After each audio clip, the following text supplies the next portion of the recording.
Hey, with the NFL draft just a few months away, there's a few must-watch rookies we need to keep our eye on.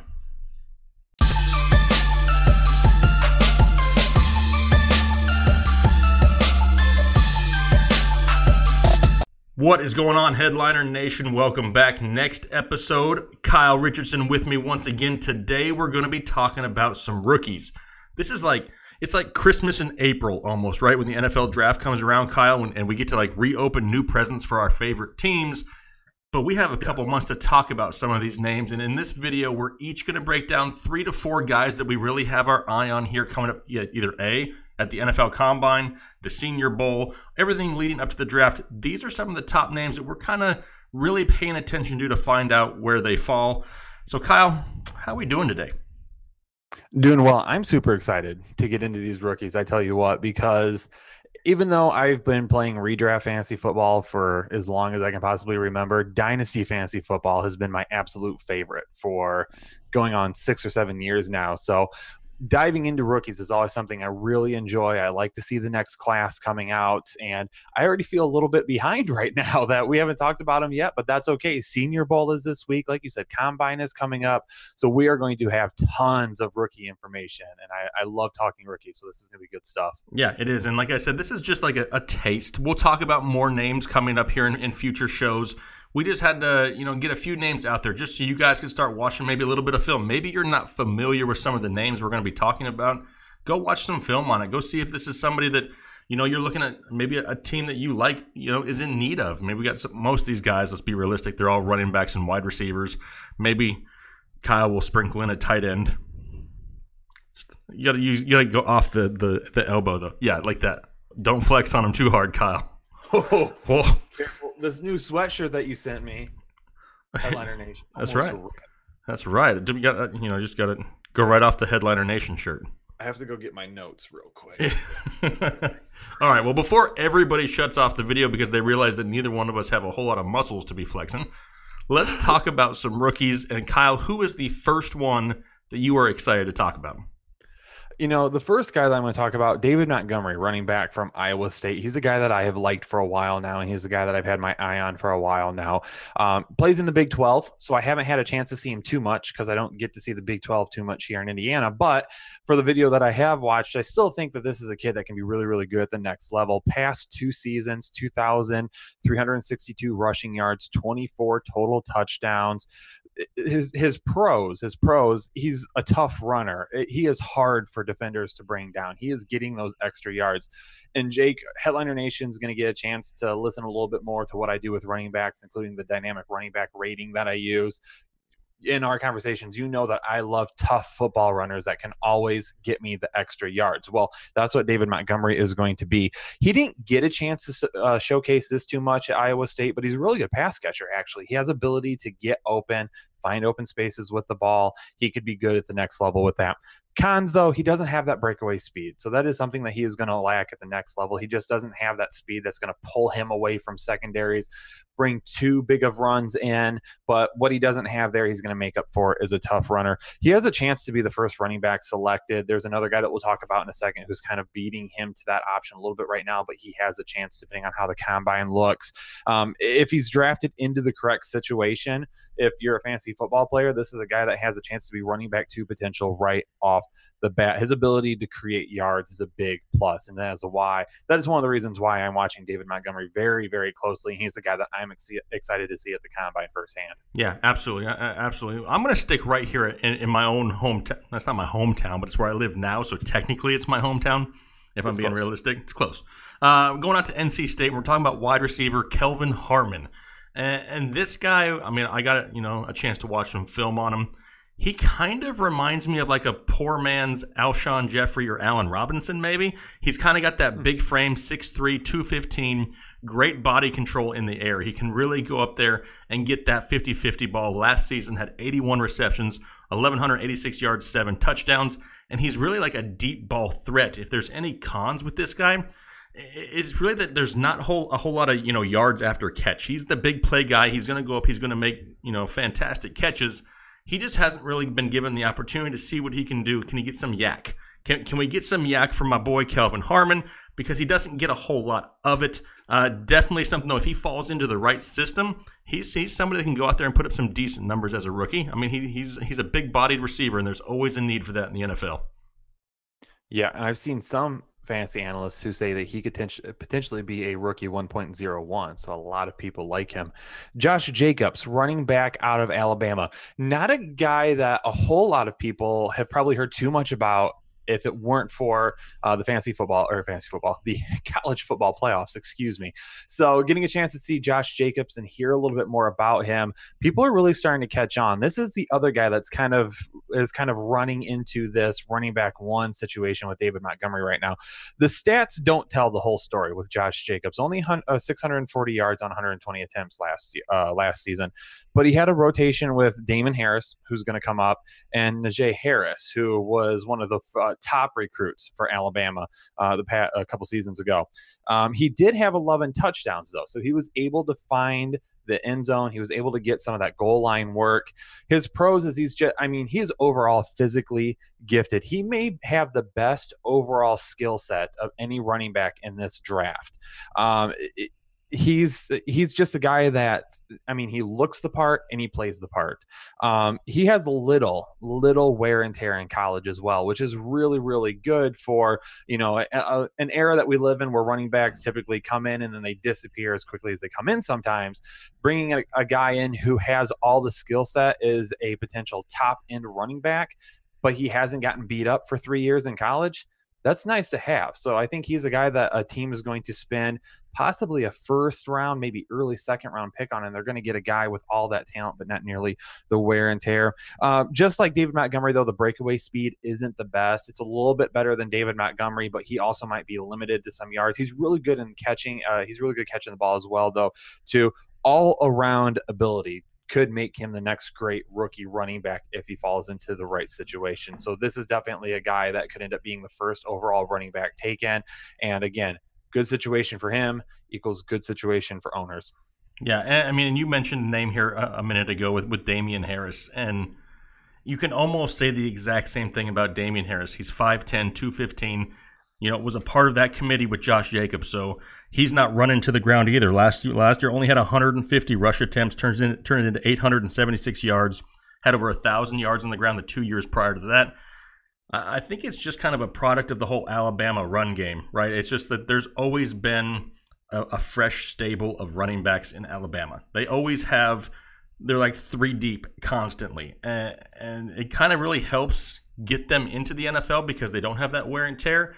Now, there have been a few that have struggled at times, but I really think Damian Harris is, in my opinion, the better receiving back out of the two options there for Alabama.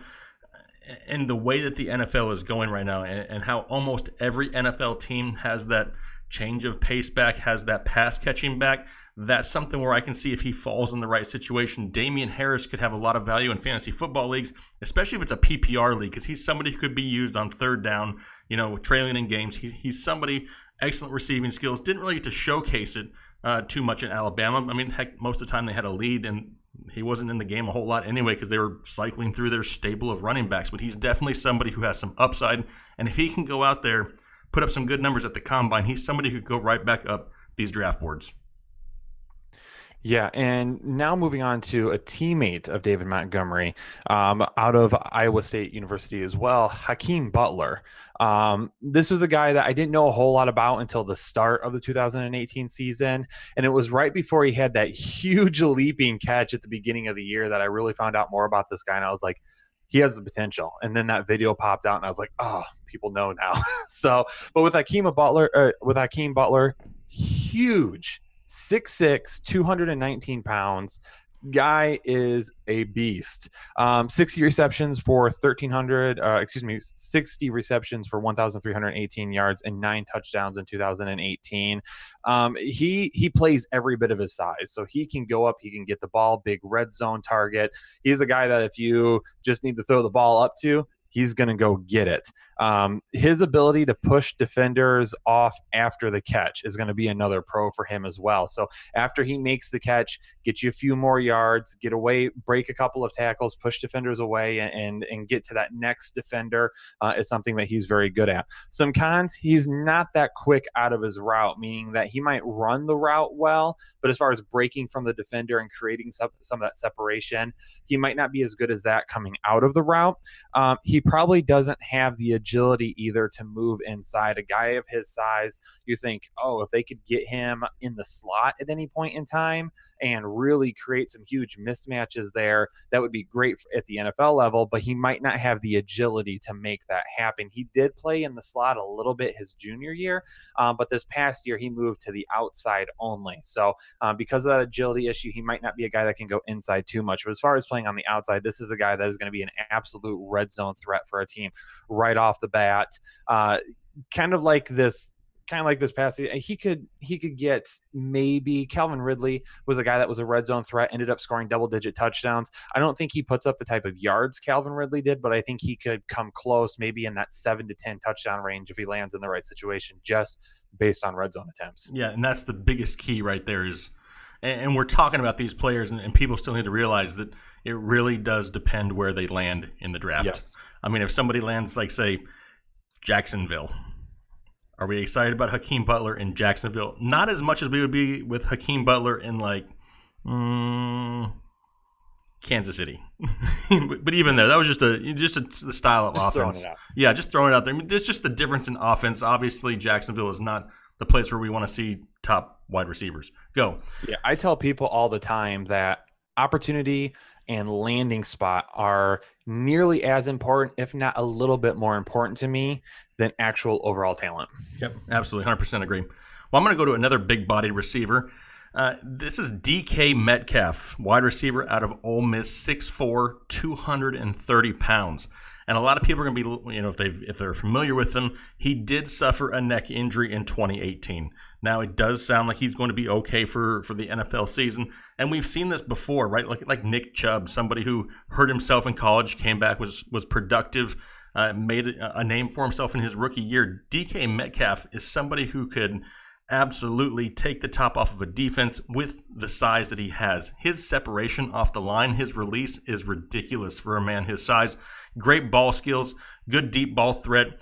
And I think a lot of teams are going to worry because of the neck injury. And I think something like a combine, a solid combine, is really going to boost his draft stock. If you watch the tape on DK Metcalf, if you've never heard of DK Metcalf, go check out a few of these videos. They're all over YouTube. Just type in DK Metcalf highlights, and the kid is absolutely unreal. Getting the opportunity to play in the SEC against top talent only helps him. Going into the right situation in the NFL draft, we could have a serious red zone threat, somebody 6'4", 230, and able to go get the deep ball. Sign me up for that all day long. Yes. And I'm going to move to tight end. I'm going to toss a tight end here real quick. And the reason I'm doing that is, do what? You're going to talk about tight ends, the football kind. Okay. The football kind. Just want to make sure I put the right graphic up. Next shirt says hashtag tight end, the football kind, the fantasy headliners. That's the next shirt coming out. So with the lack of impact at tight end outside of Kelsey, Ertz, Kittle, and Ebron really this season, there is a chance that, and again, we're talking from a couple different standpoints. So we're largely a fantasy football channel, but we also provide a lot of other football analysis as well. And that's what this video is. It's a little bit of both, but from a fantasy football standpoint, because there wasn't a whole lot of really productive players there this year. Noah Fant is a guy that I really think can shoot up draft boards, being a guy that people get really excited about really early on. He had 39 receptions for 519 yards and 7 touchdowns last season at Iowa. Pros, he's very athletic. He would present a mismatch against almost every single defense because of what he can do after he catches the football. But the problem is leading up to catching the football. So he does have an issue when it comes to catching the ball. So he's got to work on polishing up his hands a little bit and going and getting the ball with his hands. And then also he's a weak blocker. He's not a very good blocker. So for him to stay on the field for all 3 downs, to stay on the field during running plays even, he's going to need to work on that so he can be on the field more often. There's no denying what he can do after he catches the ball. We just need to get him to the point of actually catching the ball. And really, honestly, reading about him reminded me of Eric Ebron when he was coming out of North Carolina. Hopefully, if he's drafted into the right situation, though, he breaks out a lot sooner than what Eric Ebron did. But he is a guy, especially at tight end, that a lot of people think are the top overall tight end coming out of this draft. So you're telling me he's also got a little bit of Never Funchess in him also? Playing with oven mitts. A little bit. A little bit. Just a little bit. But hey, at tight end in the NFL, you don't need to have this overwhelming skill because there's like 5 good ones. All right, I'm going to end it here with what I believe, and I know that you're really high on this player also, and it's N'Keal Harry, the wide receiver from Arizona State. A lot of people falling in love with this kid, and he had a crazy Odell. I'm doing fingers here. You can't see it because there may be a graphic on the screen, but quotation fingers are saying, he had an Odell-esque catch this season that absolutely skyrocketed him up draft boards just because of the exposure he got from that. He's great after the catch. I mean, he can turn a screenplay that is absolutely busted into a 50, 60-yard touchdown, in a blink of an eye. He's great at high pointing the ball. He doesn't go down easy. He's had back-to-back 1,000-yard seasons. He plays for Arizona State, so really doesn't get a whole lot of national exposure because, let's be realistic, the Sun Devils haven't been good since Jake Plummer was their quarterback. And a lot of you people watching this probably don't even know who Jake Plummer was. So it's been a long time since Arizona State's been good, but this kid right here has shot up draft boards tremendously for the amount of talent that he has. And if he can fall into the same, good situation, I mean, we're looking at somebody who could make an impact fantasy football-wise, NFL-wise, however you want to look at it, in year 1. Mm-hmm. Just a quick note, and I just want to throw this out there to our listeners. This information coming from Frank DuPont and Sean Siegel, 2 guys in the industry who've done a lot of work. When you talk about N'Keal Harry and breakout age, which is the younger a person is when he first becomes a leader in their respective field, the more likely that person is to go on to become a phenom. So that's kind of what we refer to. And then for college dominator rating, something they also came out with represents a player's market share or his percentage of a team's offensive production. Harry's breakout age was 18, and his college dominator rating has gone up every single year since his freshman year. So this is a guy, I have the 1.01 in a draft, and if I had to make that pick today, I would pick him. And make sure everybody who understands that that's not like a 1.01 of a redraft league. Don't think that this is a rookie league. Yeah, this is a rookie league. Just to make sure that great call. I don't want you to get a bunch of hate down there saying, "What do you mean you're taking him number 1 overall?" Yeah, no, that's in rookie drafts. He could very very well be my top rookie. I haven't done any rookie rankings yet. Those will come at some point, but I like to do those after the combine when I get to see people in person because Jake, you and I will be there. Should we tell them what I wanted to do for the combine? You can tell them. I'm sure they want to see it, but I just don't see how it's going to happen logistically. I mean, I don't offer benefits, Kyle. I can't pay for your medical benefits. Wow, throw some shade. So I told Jake that if we got 100 people to sign up on Patreon before the combine, that Jake and I would run Oklahoma drills out in the yard of the hotel that we stay at. So I'll do it right there in the parking lot at Lucas Oil Stadium, Kyle. Thanks for throwing some shade at me there. I appreciate that. I'm a big dude, Kyle. This is not a small framed person right here. I would feel guilty, but I would wear my child-sized Let It Flow helmet during it. Yeah, so you never know. If we get 100 people to sign up on Patreon, it could happen. I mean, we'll find a way to make it happen if that's the case. We are people of our word, Jake. If you want to see me and Kyle go head-to-head on an Oklahoma drill, if you don't know what an Oklahoma drill, it's basically like one-on-one. Like, we're going to line up in a three-point stance and hit each other very hard. If you want to see that, then you got to sign up on Patreon, because otherwise, if we don't have the donations through Patreon, Kyle's not going to have the money to pay for his medical expenses.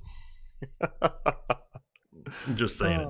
But hey, it would be fun. It would be exciting, and we're going to do a lot of this stuff throughout the year. I mean, if you're not familiar with me and Kyle, we like to do bets every once in a while and try to find ways to make fun of each other. I mean, I had to wear a helmet for like 30 minutes straight one point last season, thought I was going to die. But I mean, we like to have fun, trying to entertain you guys, not just keep it with boring football, monotone talk like so many other channels out there. And I didn't mean to cut you off. Did you have anybody else, Kyle, or did we do all 8? That's it. That's Perfect. all 8. All right, that's all 8. Make sure you check the description right there. I'll have these all timestamped for you guys to help you out. Really appreciate the support. Make sure you're going there and you're following Kyle on Twitter at krich1532, following me at Fantasy Headliners. If you're not subscribed here, why not? You better be. Hit the subscribe button. We really appreciate the support, and make sure you check out all of our other videos for all the upcoming rookies coming up, leading up to the NFL draft. It's going to be a lot of fun. Looking forward to it. You guys have a good rest of your week. We'll talk to you later. Thanks. Later.